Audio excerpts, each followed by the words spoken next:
কেমন আছো? ভালো। তোমাকে আমি অনেক খুঁজেছি, পাইনি। অবশ্য সেই সময় আমার কিছু করারও ছিল না। আচ্ছা, তুমি কি এখনো আমার উপর রেগে আছো? রেগে? রেগে থাকবো কেন? ছাড়ো ওসব কথা। আ- আচ্ছা, হ্যাঁ? তুমি বিয়ে করেছো? উহু। তুমি? আমাকে এক গ্লাস জল দেবে? ওইভাবে কেন বলছো?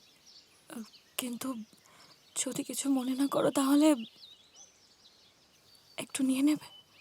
না, না, না। আজ আমি কোনো কথা শুনবো না। আজ আমি তোমার হাতে দেওয়া জলই খাবো। বেশ,